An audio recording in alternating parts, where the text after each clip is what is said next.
40, so we'll go ahead and get started. So welcome to the revenue recognition training for part 2. Part 1 was on September 22nd, and in the part 1 training, we focused on terminology, in particular, all the different data sets and the associated terms that are in our WIP. And then we really went over the revenue recognition formula, how our revenue recognition is calculated, and then its impact primarily to over-under. So that's what we covered in part 2. Some of those things will be relevant in part 1. Some of those things will be relevant here in part 2. And hold on, I've got a helicopter. I hope it's not a fire. But in part 2 training, what we're going to do is we're going to cover some rule changes under US GAAP. And you'll see this reference to ASC 606.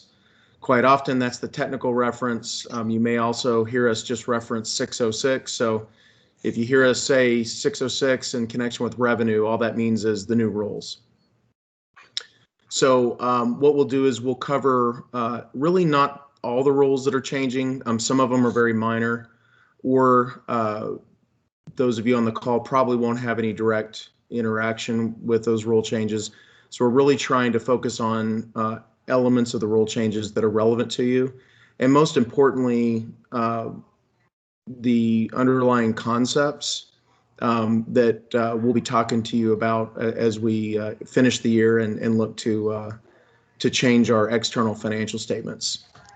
So what I'll do is, and Maybelline, I think you're in control, so if you could progress. So let's go over some major categories of information that on the left, we'll just kind of discuss them as it relates to our current practices. And then on the right, we'll walk through what's impacted.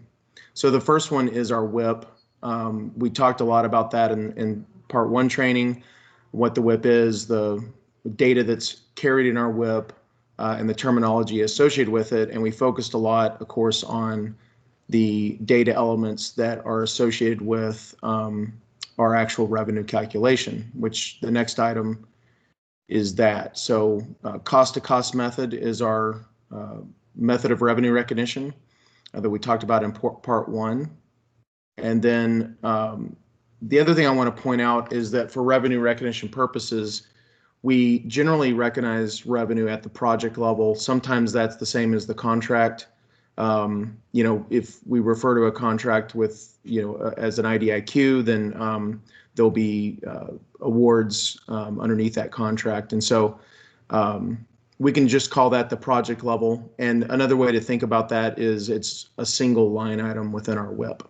And that's how our revenue is calculated for our financial statements currently. Generally, once we have a line item on the WIP established and there's a mod associated with the applicable contract, we'll just include that mod up or down as part of that revenue estimate for that WIP line item. And then lastly, RAs and claims or other types of revenue that is not assured, we recognize when settled. So that's how we currently would think about the things listed. So let's compare those to 606. We have no intention of changing our WIP practices, what's included or excluded, and everything we talked about in part 1 was really consistent with our current practice, and we're going to continue that within the WIP, and by extension, we'll continue our current practices for our monthly internal revenue recognition and resulting financial statements. The revenue rules really don't do anything to change the method or the math that we went over in part 1 associated with us calculating revenue. So the cost-to-cost method that we, hold on one second. The cost-to-cost method that we went over in part 1 won't change at all. The math, the formula, the inputs are all the same. However, one significant change, and we'll spend most of our time trying to understand this, because this is by far the most complex part of the change, and that is that our revenue recognition will not will no longer be at the project level, but it'll be something that we refer to as the performance obligation level. We refer in both cases, we refer to that as the unit of accounting. So that's just the unit, the defined unit at which we calculate our revenue. In general, what that means, while it is possible to combine contracts under the new rules in our industry, that's extremely uncommon. So the most likely outcome is that a project is a performance obligation, a single performance obligation, in which case there's no change. But there is the opportunity that there will be multiple performance obligations within our current WIP line item. So we'll have to calculate revenue on those individual performance obligations. Because I told you we are not changing the WIP, we only intend to do this once a year for the purpose of producing our external financial statements that are audited, because that audit asserts that they are in accordance with GAAP. And so we'll have to follow these rules in order to ensure that our financial statements are in accordance with US GAAP. One other potential change is that, like I said, in general, when a mod occurs, we just include it in the associated project line item in our WIP or the associated contract. If a mod creates sort of a change in scope, and we'll talk a little bit more about what that means, there is the possibility that that mod would be a separate performance obligation from the performance obligations associated with the original contract or project. And then lastly, we are required to consider what we're going to refer to as variable consideration. So these includes REAs and claims, but it's anything that of a positive nature that we are not including in our WIP that is probable. We won't go into what probable means too much, because I think that's really beyond the scope of this training. And we'll be talking with each of you to the extent that you have these as we reach year end. But the old rules allowed us to choose to either estimate or not estimate. And of course, we don't estimate, but the new rules actually require us to estimate these items. To that end, Chris's team is reinstating a REA and claims tracking process that I think we had several years ago in EchoNet, and they're actively updating that now, and should be done probably in the next 30 days or so. And so at that point, we'll have our population of potential additional revenue, and we'll start reaching out to some of you around estimating those. But again, as you can see in bold, all of these changes are only going to be with respect to our external financials. So most of the effort this year and going forward will be focused on Q4 and the cutoff of our year-end close. Okay, so that's the summary, but let's just focus on what's changing, because what's changing, if we summarize from what I just said, that will be the focus of the rest of the training. So the first thing is there's a 5-step revenue recognition process that Maybelline's going to take you through. It just so happens that the old rules were also a 5-step process, but some of the steps have changed. In particular, the steps associated with the performance obligations that we'll describe for you. And then obviously, if you're subdividing a contract into lower pieces or more parts, you've got to somehow allocate the contract value to those parts. So those are the two major changes we'll walk through. As I mentioned, while we are going to look at performance obligations for external financials, those will not change. The contract line items or the project line items in the WIP will not change, because we are only going to address this outside the WIP. Same for mods. We're only going to address potential separation outside the WIP. We'll continue managing the WIP as we always have. Variable consideration needs to be considered, again, only outside the WIP. So here's the things that are changing, but as it's indicated there, only at year end and only in our financials. The point of this training, though, is we're going to need help from project controls, project managers. We're going to have questions around these. So it's really important just to, understand why are we doing this? Why are we asking these questions? And then understand some of the terminology that we'll be using in the course of interacting with you guys on these incremental parts of our external financials. So that's what's changing, and Greg, that's what we're can I going ask a question before you Yeah. get to the next slide? Mm-hmm. The last one that kind of reminds me of what we're already doing outside of the WIP with our business planning on the WIP mod template. Is there a way that we can roll this process into the business plan so we're talking about it comprehensively? Yeah, we can certainly look at that. I mean, I will say that the rigor of documentation at year end associated with the audited financial statements will probably exceed, that we hold ourselves to from a business plan perspective. But we might be able to. We'll certainly we will try to eliminate any duplication. That's for sure. That's for sure. Yeah. I think one of the challenges though is estimating the probability is a kind of a difficult process, and there's a certain kind of checklist that we're going to go through to do that. Again, to support our conclusions in a way that they're auditable.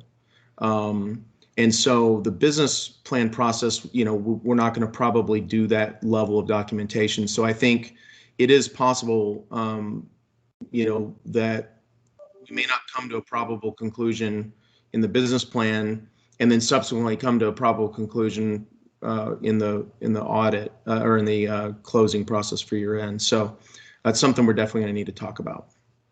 Got it. Thanks. Yeah. Okay, so what's not changing? We're not going to talk much about this, if at all, for the rest of the training.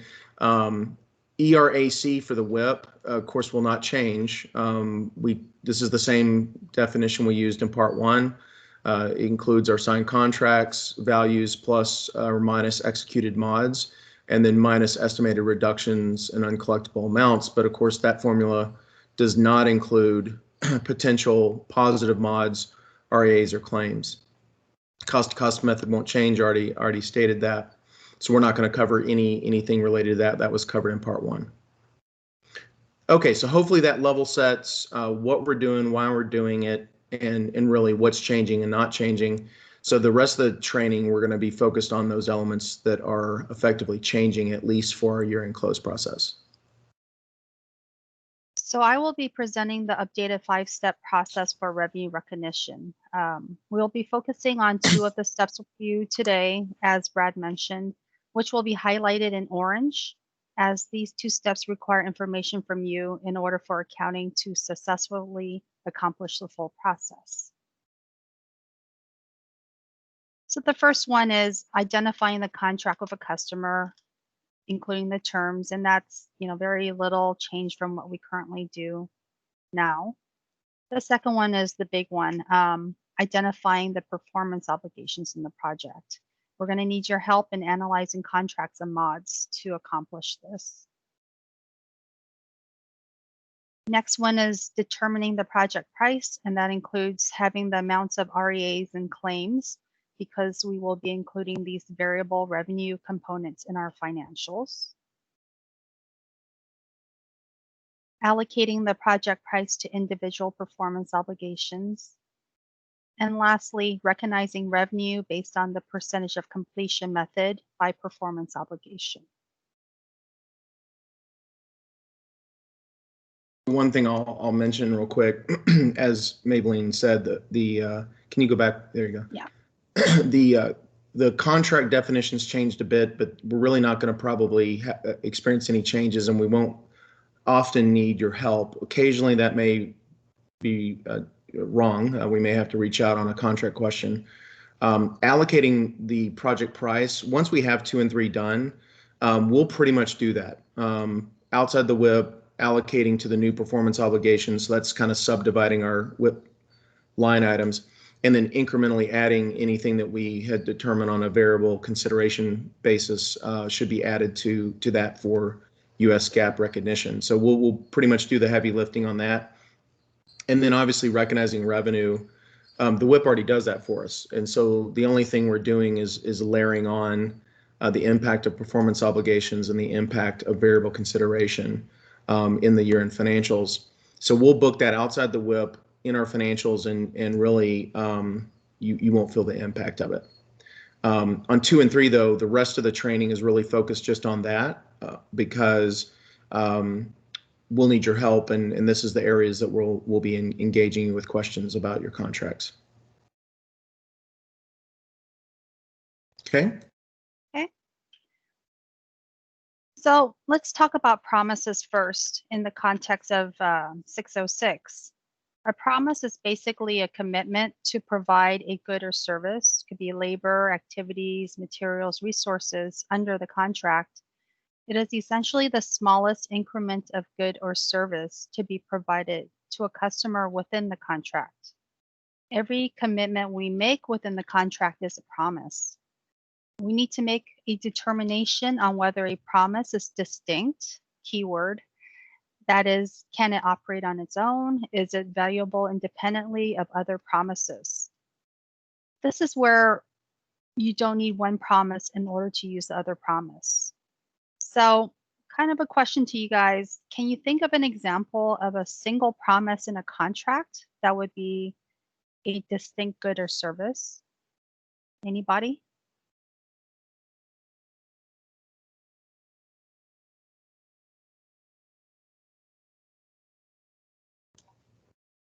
Okay, well, I'm going to give you a layman's example. Yeah. How about like a specific material delivery? Yes, that's a good example.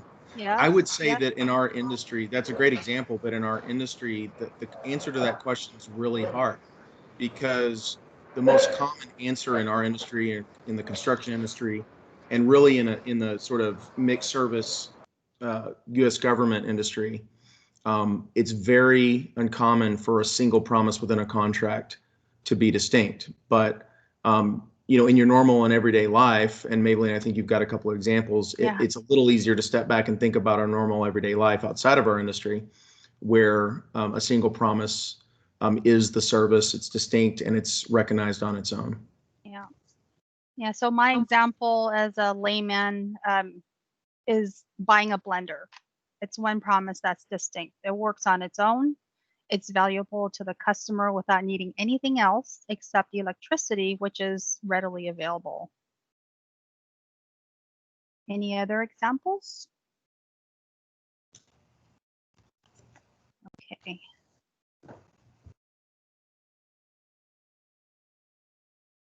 So promises without independent value or benefit to the customer are not distinct goods or services. And that's, we have to really evaluate that. And the determination is the word distinct. That's the key word that we have to remember. So does anybody have an example of where a single promise is not distinct on its own when reviewing a contract?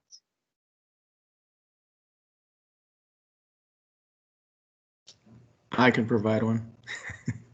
These are really challenging concepts if you haven't applied them, because these words seem really benign. They're plain English. Everyone knows what the word promise means. But the literature defines the word promise in the context of revenue recognition very precisely. Same with the word distinct. It seems like a really normal word. Everyone would have their own Webster's definition of it, but in the context of revenue recognition, it has a very distinct, very clear and specific definition. A really easy one is if we're constructing something. Let's just say we're constructing a wall, and we commit to promising to deliver labor, materials, and there's not just one material, there's multiple materials, there's steel, other elements that go into building the wall. Those individual promises of materials and labor and other components are never in that context ever going to be considered distinct. The real trick is whether the easy part and the most extreme is that every promise is distinct, which in our industry is going to be very rare, if ever. Or the other extreme possibility is that it's just the wall, that there's only one distinct promise, and that's to deliver the wall as it's described in the contract. And the hard part is determining if there's any distinct promises that provide, again, standalone value and independent value to the customer in between. That's the hard part. Normally, in a construction situation, for a for a contiguous item like a wall that has, it's interrelated from, the far left to the far right, there's no break in it, it's probably going to be one performance obligation. The complexity comes when we've got multiple pieces of the contract where they can be subdivided. And I also have another layman's example, and that is, if you have teenagers, I'm sure you're very much aware, if you buy a game console, if you don't buy that starter game, let's say the Nintendo Switch, the game console is basically not valuable to you or usable until you buy that game. So having to bundle that game console with one game, you have to do that in order for it to be distinct, which is essentially operational, valuable to the customer. Hey, Brad, Maybelline, this is Rick Ebel. Yeah. Hi. We use something like this, a concept like this, when we do a work breakdown structure in our schedules, where there's a time-bound, distinct goods service delivered to the customer under a contract. Yeah. And I'm wondering if that would, facilitate you looking at and getting these types of promises identified. It may. It definitely, once the promises are identified, it will help us separate the cost tracking, at least for actuals, in order to calculate revenue. The one thing I would say, though, is that work breakdown structures, if you think about why they exist, they may be contractual. In other words, we're doing it, we're breaking it down that way because the contract has certain, divisions of work that are important to the customer, or it may be linked to our project management, policies, procedures, or methodologies.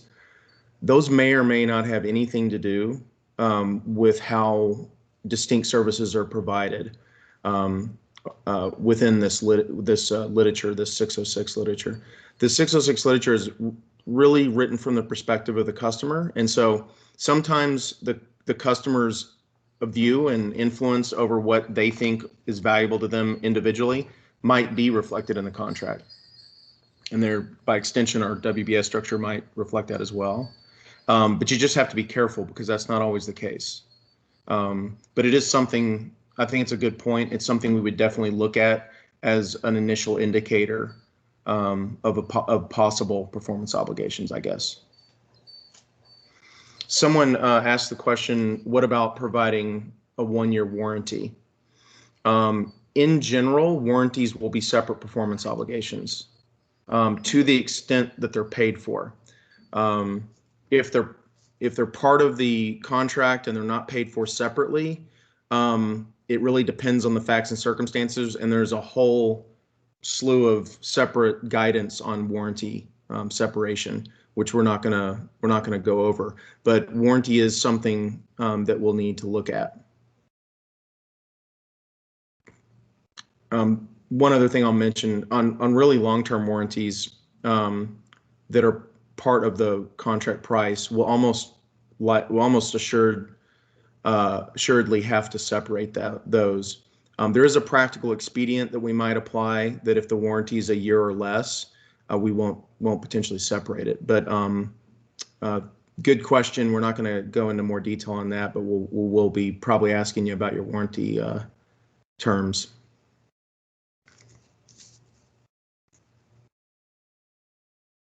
So when you have indistinct goods or services, the process we would need to work through is to start bundling promises until we get to the point where the bundle is distinct for the customer, essentially independently beneficial and valuable to the customer.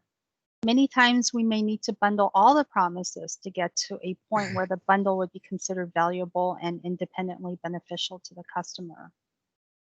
A good example would be constructing a building from the foundation all the way up to putting in windows and doors into the building. Does anybody have any questions on promises or comments?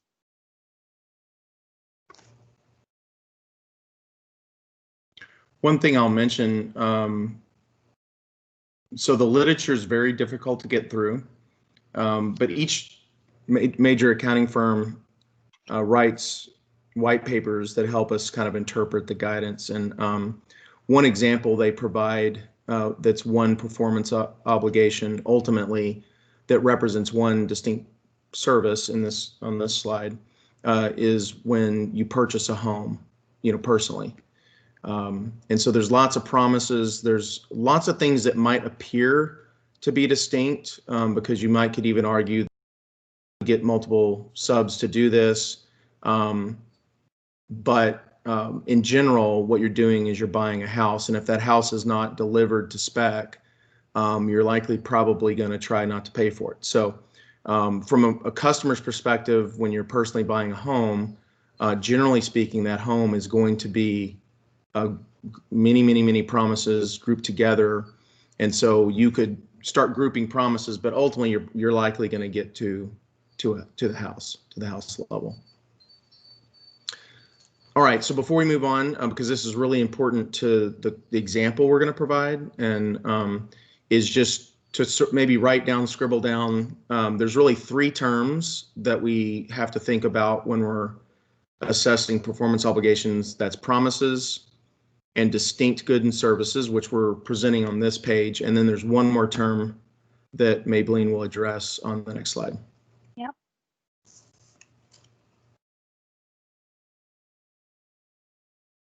So the second step after determining whether a promise or bundle of promises is distinct is to gauge whether the promise or bundle of promises are separately identifiable. That's the key term, separately identifiable, when considering the ultimate goal of the overall contract. Keeping in mind the big picture of what the customer has contracted with us to accomplish, we have to assess whether the combined individual promises in the contract serve the overall goal of the contract, or if there are multiple dividable goals within the contract. So here we laid it out. Distinct goods or services that are not, and the separately identifiable is linked to highly interrelated. And that's a concept that we have to kind of introduce to you and hopefully convey so that's understandable. The determination for separately identifiable is whether the distinct promises or bundles of promises are highly interrelated. If the distinct promise or bundle of promises is not highly interrelated with other distinct promises, then they are considered separately identifiable. So going on my house example, and really to get to the end conclusion, you need this separately identifiable concept. We might actually conclude that many components of the house are in fact distinct. We could conclude that. For instance, the foundation. If the foundation is built and laid and you decide to change general contractors, there's a high probability that without much modification, you could benefit from that foundation and they could continue to build the house. Same with the framing, same with the electrical, plumbing. Once it's at least complete or substantially complete, there's a lot of value and you could switch subcontractors. So it is highly likely that you would conclude those are distinct goods and services, but we would not recognize them separately as performance obligations unless they were also separately identifiable. And so the question is, are they highly interrelated in the context of the contract? Well, if you executed a contract to purchase a home, you're not that interested in a foundation. If that's all they delivered, you're not really that interested in electricity or plumbing, except to the extent that it produces a modern workable house. And so I think in those instances, and that's the example in the firm guidance that we can access, that we would, I think, conclude, while distinct, all those components of a house are in fact highly interrelated for the purpose of delivering a home that you're willing to get take out a mortgage on.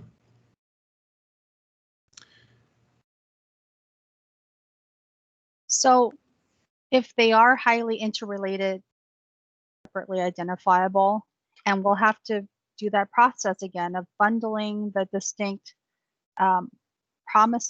bundles of promises until they are at the stage where they are no longer highly interrelated to the other promises or bundles of promises in order to serve the overall objective of the contract. So does that mean that if you had one contract, one project to build 3 identical buildings, are each of those 3 identical buildings considered distinct? Yeah, I would say right off the top of my head that they're likely distinct. The 3 individual buildings are likely distinct.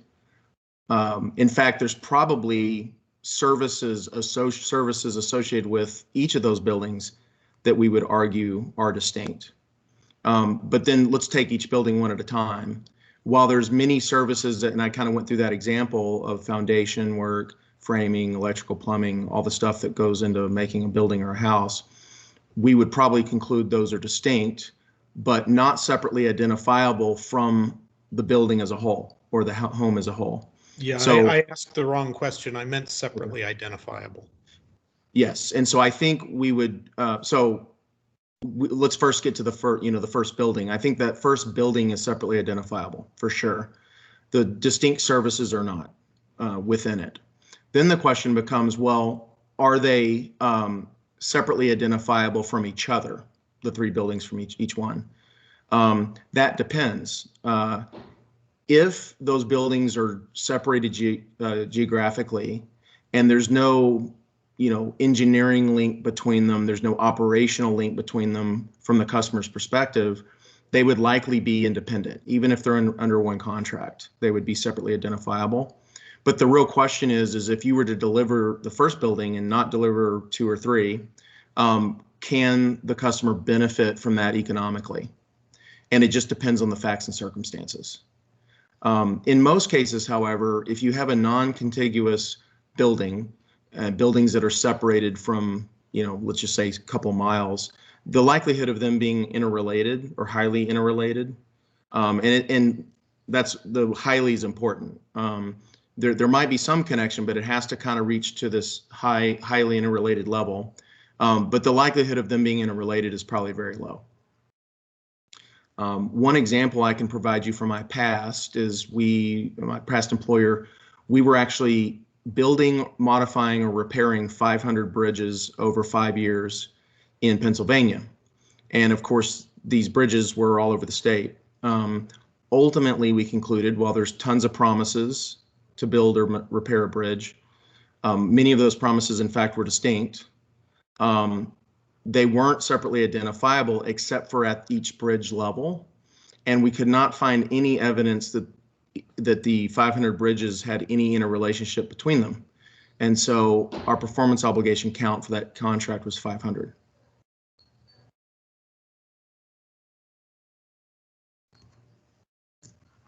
So when you get to the bundled stage where it is no longer highly interrelated with other bundles in the context of the contract, then the separately identifiable bundle is deemed to be a performance obligation.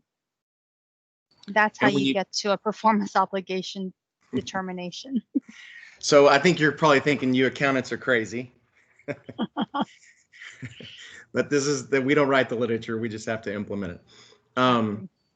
Yeah, when you think about the house or the building example we're talking about, you're bundling promises into distinct services, but those distinct services are highly interrelated with each other for the delivery of a functional building or home.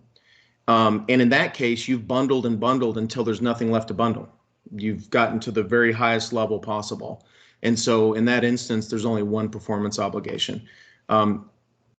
Putting the 3 building contract aside, if the contract was just to build 1 building, then that would be a conclusion where the 606 conclusion and our current WIP treatment are identical. In the 3 building situation, we would likely, have 1 WIP line where we'd likely conclude that there were 3 performance obligations, and that would be an example where at year end we would actually have to split those into 3 and do an independent revenue calc for each. Any questions? Have you thought about China Lake yet? Yes. That's going to be a complicated one, you know, to the extent that there are multiple work sites and to the extent they are not physically contiguous, there's likely going to be multiple performance obligations for that. Now, there's two things. Go ahead. I'm sorry. Is the way the contract is set up a big determining factor in this? No. In fact, I was going to give you a little bit of background on why this literature even exists. So prior to this literature being implemented in the U.S., revenue recognition was very much written by industry, and so real estate had extensive amount of its own rules. Oil and gas had its own rules. Construction had a very specific piece of literature that governed it, and on and on. Software, another example, very specific literature. The international accounting standards that govern the rest of the world, for the most part, started moving toward a singular revenue model for all industries. We fought it for 10 years. We were 10 years behind them, basically, in this process. But with the global economy, I think the U.S. finally realized, hey, you know, we gotta get into this and start leading rather than following. And so the governing body that puts out U.S. accounting literature went that direction. And so basically all of those industry specific pieces of literature were trashed and replaced with a singular model. Another concept is that in certain industries, real estate being one, oil and gas another, and in fact our industry, which is primarily construction driven, contract structure actually did dictate some of the revenue outcomes. And that's a very old concept. I mean, I'm talking 50 years, 60 years, 70 years old. And we sometimes refer to that as form over substance. In other words, the form of the contract drives revenue recognition regardless of the underlying economics. All form over substance concepts have been thrown out. And so contract structure very rarely, if ever, would ever dictate the outcome. We have to look at the underlying economic benefit to the customer. That's the concept. Thanks, that helps. Yeah. Okay. All right, so we're going to move on to a simplified example. This is a contract from Paul Hunt. It's a real contract. It's one we're actually reviewing currently, and there's a lot more moving parts to this contract than what I've provided, but the real point of this is not, you know, this training is not to get the participants to be able to apply this literature in detail to a contract. We're going to work with you guys to do that, and it can get quite confusing, frankly. The point here is really to emphasize the application of the three terms that we went over. One is promises, second is distinct goods and services, and three is separately identifiable goods and services, which then equals a performance obligation. So we're going to go through this real quick. So we have a single contract. It happens to be a performance-based acquisition. It's with the Army Environmental Command. And this is to provide remediation services to three separate installations. I'm underlining the stuff that's important. In Tennessee. And we'll just assume that these installations are very geographically dispersed. They're not even close to each other. It just so happens that each installation only has one remediation site. In reality, this contract has many remediation sites for each installation. And the overall objective of the contract is to remediate each of these three sites to certain contract standards. Okay. So we actually looked at the contract, and this is actually a virtual quote, except for the stuff in brackets out of the contract, but it actually says, hey, the contractor is supposed to provide certain things, and it lists them: personnel, equipment, supplies, facilities, transportation, tools, materials. And if you count them up individually, that's 10 things. But it says those are to be provided in order to provide a broad spectrum, and they define it themselves in the contract, the customer does, a broad spectrum of environmental remediation services, and they categorize those into three activities. Basically, management plan development, the actual action of corrective measures or remediation, and then the monitoring of those corrective measures, and then document development after the remediation and during the remediation. So based on those limited facts, we're going to try to break down this contract and come to a performance obligation conclusion. So I put those paragraphs up on the left. The first question I think that we would ask ourselves is, how many promises are there? Any thoughts?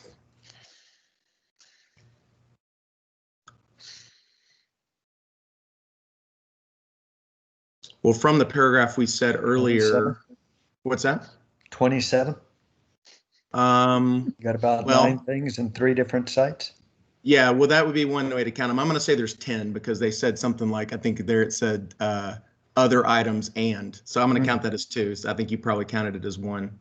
But you're right. If 3 sites times the number, 27, if you want to count it that way, I said there were 30. So this is one contract, 3 different sites. We've made promises in the contract.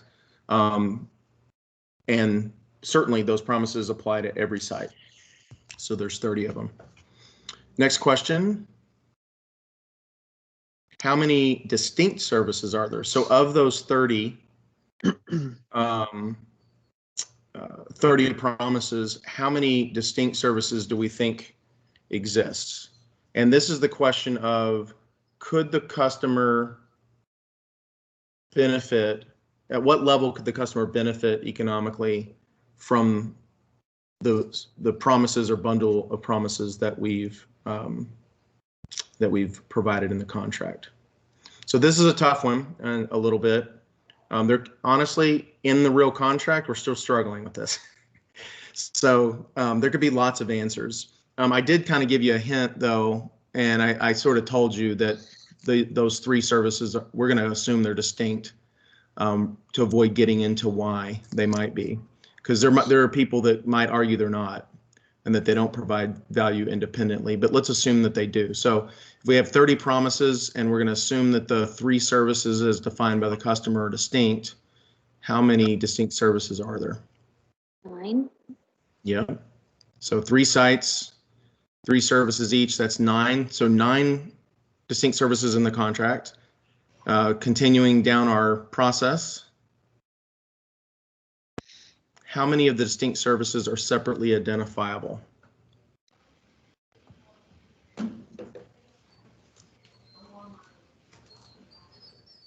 Of those 9, how many do we think would be separately identifiable?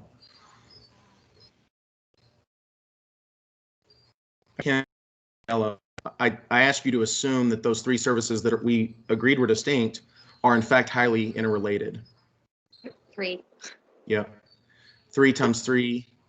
Well, I'm sorry. Yeah, 3. 1 times 3 is 3. Yep. 1 times 3 is 3. So what we did was, and let's just think about one site. We said there were 10 promises. We said that there were 3 distinct services, those listed there by the customer. But we're asserting that they're highly interrelated and that they function as a group to the ultimate outcome of remediation. And so we said basically those are 1. Now the reason we come up with 3 is because I also told you there were 3 distinct sites, 3 separate sites. Okay, so if based on this we come up with 3 separately identifiable services, which is really one bundle, how many performance obligations for this?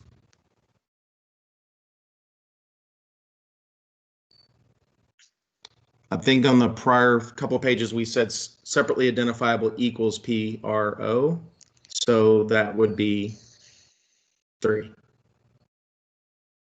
Okay, so that's a pretty simple example, but the point is to try to start everyone getting in the mindset of progressing from promise to distinct services that are not highly interrelated with each other and therefore separately identifiable on their own, or in this case, distinct services that were highly interrelated with each other, again, in the context of the contract, and therefore should be combined to achieve separately identifiable services. And then once we get there, separately identifiable equals performance obligation. Any questions? Go back, Maybelline, if you can, real quick. There you go. Any questions on that? As a side note, in the real contract, I mean, it's very similar to the fact pattern. However, while I think we're definitely going to conclude that the separate installations are not in any way related to each other, and so therefore we wouldn't combine them cross installation. The real question is what about the sites? Here we said there was only one site per installation that needed remediation. In the real contract, it's maybe a dozen per installation. So the real thing we're struggling with is, do we have to separate each site as a performance obligation, or can we bundle them to get up to the installation level, which we did here? We're probably leaning toward each site, frankly. But we got some more questions for Paul before we finalize that conclusion. Okay. Before we move on to modifications, because this is really simple, any other questions about that progression? Maybe changes to the scenario, impact of that? Hey, Brad, just a question, and maybe Paul's going to get to it when you talk with him. But if each site is called out independently in the contract, doesn't that help your argument regarding looking at it at a site level?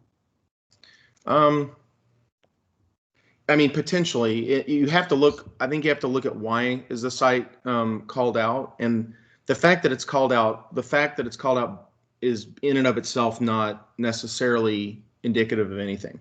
But if you find that it's called out because each site is independent of each other in terms of its remediation statutorily or contractually, its remediation specs, let's say. And it's called out separately because those specs differ, and it's called out separately because you can deliver that site remediation independent and provide value to the customer, and that's the customer's viewpoint. That they're calling that out because there is value independent of the remediation of that site has value independent of other sites. I think that's the sort of trail you follow. There's lots of things that are called out in contracts that don't really aren't indicative of economic value. And I think that's the easiest way to say it, is if something's called out, if that leads you down the customer's saying that's important to him, it's only important in the context of these rules if it's important to him because it provides economic value independent of other deliverables. Brad, question. Yeah. This analysis requires some, it's subjective to some extent. So when you do the analysis, who's going to tell you you're wrong? Nobody, August. Who's going to tell us we're wrong? Well, for one thing, I don't think we're going to be coming to a conclusion in a vacuum. We've got to break down the contract in a way that it can be analyzed reasonably, and we're starting that with Paul's contract. But before we get to a conclusion, I mean, we're going to be engaging the appropriate individual, talking through our ideas, and they may say, well, you're thinking about that wrong because there's actually, a spec connection contractually or statutorily or whatever between these two items, and they can't be separated. And if I don't do the second thing, the customer's never going to accept it, and there's really no value to them in providing the first item. So I hope the answer is that we're getting there to answer together, not coming to an answer and throwing it over the fence and saying, are we right? Yeah. This is going to be very interesting at year end. Well, and can you imagine, I mean, like a public company, they've got to do this in their WIP every month.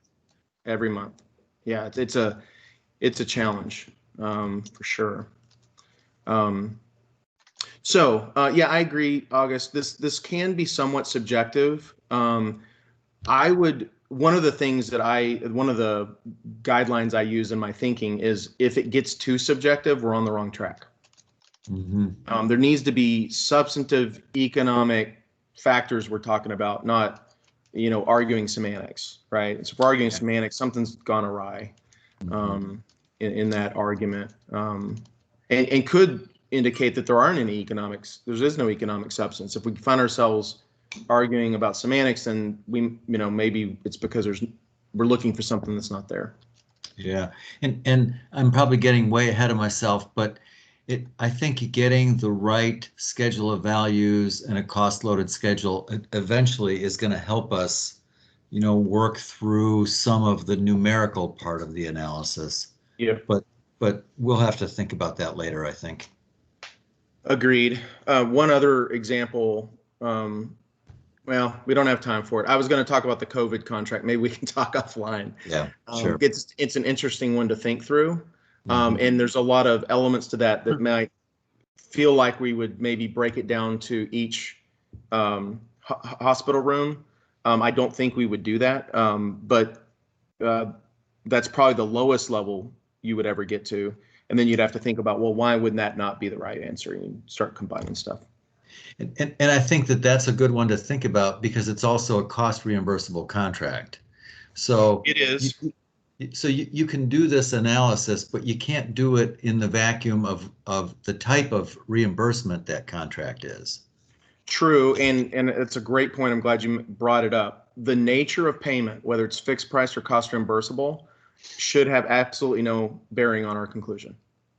Oh, that's interesting. Yeah, and I won't go into the reasons why, but there's a lot of theoretical reasons why that would be the case. So that's one thing we definitely want to. Unfortunately, though, the nature of the contract, whether it's cost reimbursable or fixed price, often influences the structure of the contract itself, how we're getting paid, all these things that feel economically substantive, but they're mainly economically substantive to us. In the end, the owner's probably wanting the same outcome. And so we'll have to sort through that. But the COVID job is one we may think through and use as a thought experiment, because it's a good one. Okay. So real quick, because we need some time to take the test. The only thing I'm going to say about modifications is they could be separated. That's generally going to be a change in scope. If you think about it, if it's just an expansion of the existing work, why would it end up being separately identifiable? It's usually a left turn or expansion of something that beyond what we're currently being contracted to do. But the easy way to think about this is, look, if a modification results in a goods and services that are being added that are both distinct and separately identifiable from all the goods and services that we previously looked at, then it's separate. I mean, it's not unique. It's basically applying the exact same rules we just went through. Okay, Maybelline, I'll throw it to you.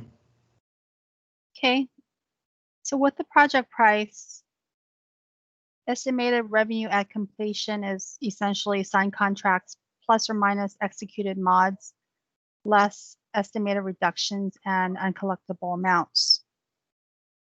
For year-end financial statements, however, we will need to include the probable amounts of REAs, claims, and unexecuted mods.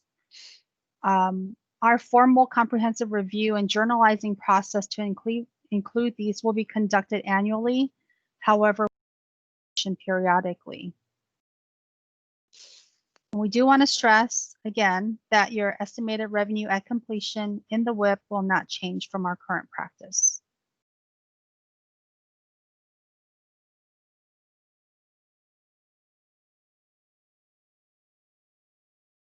So Brad. We agreed with Chris. I wanted to mention that we would actually track REAs and claims monthly. And the reason is if you don't, it's just such a huge effort to kind of catch up. As a result, what we'll probably do is take a look at that population just before Q4 every year. Start reaching out to understand, timing, because if something's going to be executed and completed before year end, we won't focus on that. If it's obvious, it won't, and it needs to be estimated, we will. Brad, this is Bud. Can you? Yes, sir. So we're going to include REAs in our year-end financials. To the extent that they're probable. Okay. And so we'll I didn't want to go over it in this training overall because it's a lot to go through. But to the extent that you are affected, I mean, certainly at your level you would be, because I'm sure you have them. But on an individual PM basis, and we'll provide some more guidance about how to determine that threshold. But the big one in my house is Kick, for example. We've got $30 million of REAs. Yep. We're going to collect a lot of that. Yep. I mean, how are we going to come to a determination? We will need the help of the lawyers, and the reason is, Glenn's probably shuddering, but at least external counsel. And the reason is, ultimately, what we collect in an REA and a claim is driven by either arbitration outcomes or, legal suits. And so it's important to understand what the lawyers think is viable, either in terms of this bucket of dollars is highly likely because it's obvious contractually, these are kind of not as good and these are impossible. I mean, that's what you typically sort of end up hearing on those claims. So we have a series of questions that we will ask that sort of builds up and leads us to a conclusion. The challenging part is the number, and we'll have to work through the process of estimating that. And the new GAAP rules don't allow a private company to say, I'm going to be conservative and say nothing, say zero recovery. They do not. I understand that for a publicly traded company. Yeah, there was a lot of discussion about having special rules for private companies, and for a long time, many of the individual industry rules had, sort of elements that said, hey, if you're private, you don't have to do. But they threw all that out. And that's one. But that's why, because we're private, that's why we're not doing this in the whip. It doesn't really provide a lot of operational value, and so we really just need to do this to achieve U.S. GAAP compliance and be able to get a clean opinion from our auditors on our external financials. Okay. Yeah. So, Brad has already alluded to it, that he's not going into detail here, but really when you're calculating these, you aren't going to carry the whole 100% of the value. Really, there is calculation. There is conservatism built into the calculation. Well, I get that, but 50% of 30 million is $15 million. Yep. That's why we're talking about this, exactly. But let me just be clear. The word conservatism does not exist in the new literature. There's no concept of being conservative. There's a concept of recording probable amounts. And so conservatism tends to think in terms of what's the 100% and I'm going to scale down. Probable assessments start at 0 and keep going until it no longer is probable. And I know that's a very minor thing, but you can kind of get yourself wrapped around the axle if you're not thinking in the probabilistic term. I much rather build up to and conclude this 15 million is the last dollar that's probable. Anything after that's no longer probable, as opposed to $30 million and we're going to chisel it down. So that's what we'll end up walking through. Yeah, I've heard that approach before. Yeah. Yep. Okay. We just kind of had this conversation. So variable consideration is going to get added. We'll add it to year-end financials, and we'll work through with you guys on that probable estimate. The first step, though, is getting a list of all of them, right? So we know what our population is, and then subdividing that population into low risk and high risk, and then dividing those individually into their probable amounts. It's challenging, but we'll get through it. Okay.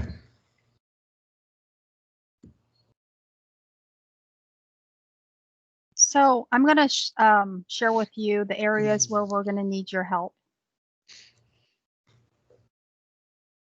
First one is reviewing contracts to identify individual performance obligations or confirming that it's just one performance obligation. Accounting is going to do this, but we need the help of contracts and project management. This will be done yearly based on scope and population of open contracts. So to August's point, we're going to do the heavy lifting, the documentation. We're going to be filling out the templates, but not in a vacuum. We'll definitely be asking questions. and sharing our conclusions in the interim before we come to the final. Next is reviewing mods for whether they are part of existing performance obligations or are they new performance obligations that are completely separate from the existing performance obligations. Project controls will handle this, and the process will need to happen at the signing of new mods. So clearly, since this is new, we're going to have a lot of heavy lifting in Q4. But going forward, it's much easier to assess these as they occur than waiting till the very end. What we'll probably do, though, is we'll just have, it's a very short kind of questionnaire that we've learned over time would indicate risk that mod might be a separate performance obligation.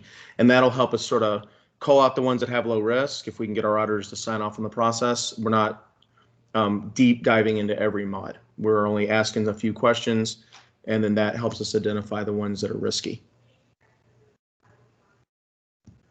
Accounting will take the provided information to record any impact on separate performance obligations in the year-end financial statements.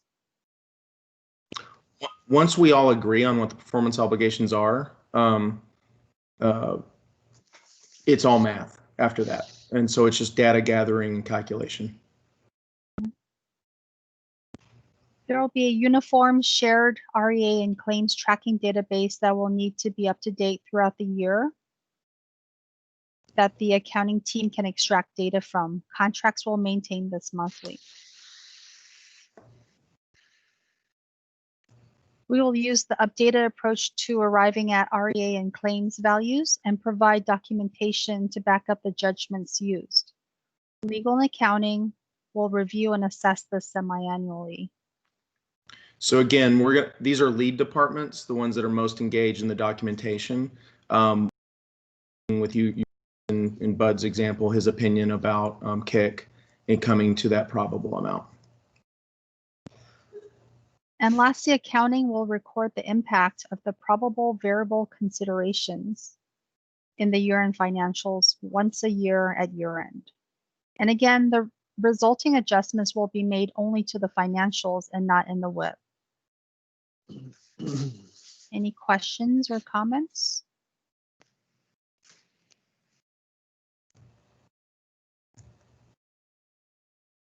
So with the REAs and claims, you know, somebody might think that they have an REA or a claim, but that's only hey, I think that this might be a claim. So what are we going to handicap when we actually have the claim developed and our contractual basis is documented and we have a firm value of the claim? Is that what we're going to handicap and document? Or we think we have a claim and we think it might be worth $1 million?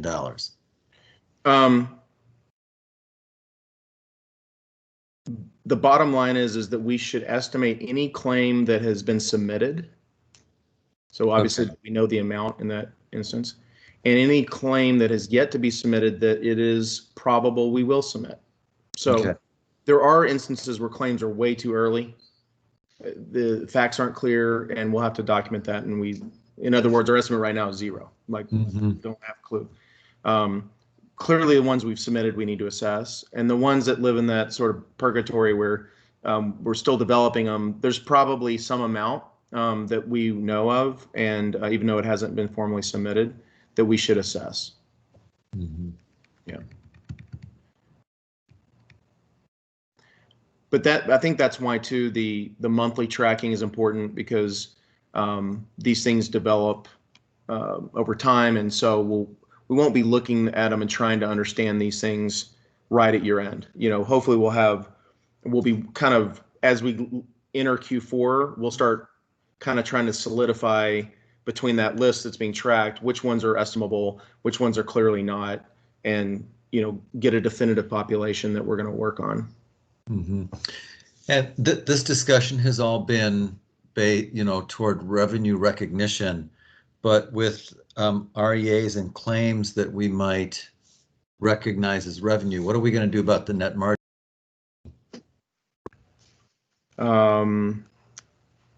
help me understand that question better. What do Well, you mean? we're just talking about recognizing revenue Yeah. at year end Mm. for the purpose of 606 or whatever. What Yeah. part of that revenue is net margin? Well, okay. So if you think about where we're going to end up with the year in our current WIP, you know, all known or contractually binding revenue that's due us is in the WIP. If we have mods or expected things that are going to reduce it, like, you know, we've done in some of your jobs where there's risk, we would expect that to be in the WIP. And all associated cost, we would expect to be in the WIP. So we're only adding revenue. The underlying cost is not changing, and so revenue is margin. They're equal. Mhm. Okay. Yep. It's pure upside at that Yeah. point because all the negative is already reflected. Yeah. They're subcontractors of an REA. We'll just have to be careful to think that through when we do this analysis. Agreed. Yeah, we'll need to look at that. In some instances, like in our discussions around the fire jobs, some of our contingency already reflects that risk because we realize that we have, regardless of the outcome, we may still owe them. But if there's incremental amounts due based on a settlement, we would have to add those costs. Yes. Yeah. Yeah. Okay. All right, we're a little over time, but are there any final questions? And certainly you're welcome to email me, ping me, call me, or Maybelline if you have questions that come up, and we'll be engaging with you guys on this stuff in Q4.